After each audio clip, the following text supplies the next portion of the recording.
Hi, welcome along to a quick little video podcast on the power of 10. We'll start off with something which I'm sure you know from school, and then we'll move on to something which might have some new aspects in it. The simple thing you need to know is if you see that means it's 10 times 10 times 10, 4 times, which in this case is 10,000. You might also remember that there are 4 zeros coming from that. And it's a very important notation, and we use it all the time in physics to save us kind of writing loads of zeros across the page. And once you get the hang of it, it's much easier, obviously, of course, to just write that number than to write out all those zeros.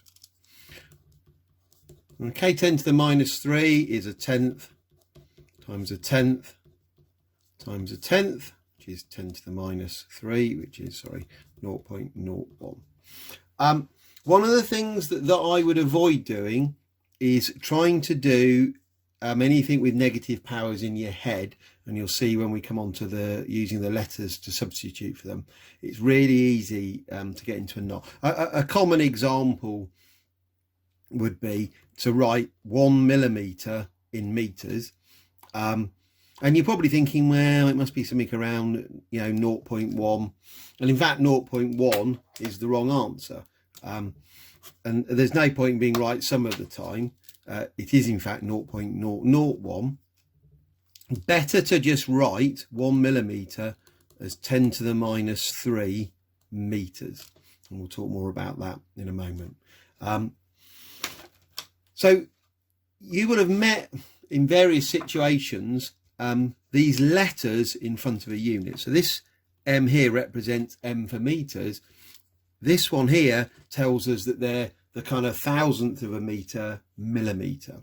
And that initial M, prefix M, always means 10 to the minus 3.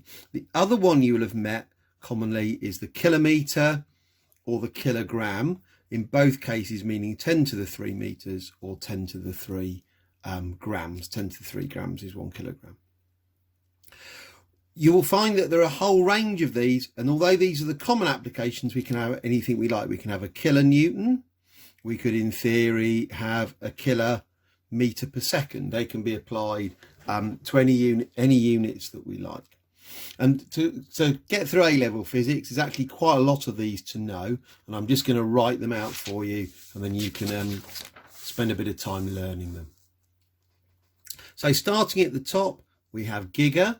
I'm not going to write the word because all you need is the symbol, as in gigawatt, 10 to the 9 watts, but it literally can apply to anything. Then we have mega, and it's really important that a capital M is Emma, a capital M is mega, which means 10 to the 6. Then we have kilo, which you've just seen, 10 to the 3. And then going below 1, we have milli, lowercase m, 10 to the minus 3. Micro, which is a Greek letter mu, so it's like a U with a tail on the left, 10 to the minus 6. Nano is 10 to the minus 9. Pico, which looks like a P, but actually it's another Greek letter, is 10 to the minus 12. And then finally, and we do use this one, femto is 10 to the minus 15 meters, and we're going to use that in nuclear physics. Right, so the trouble is you've got to actually know those.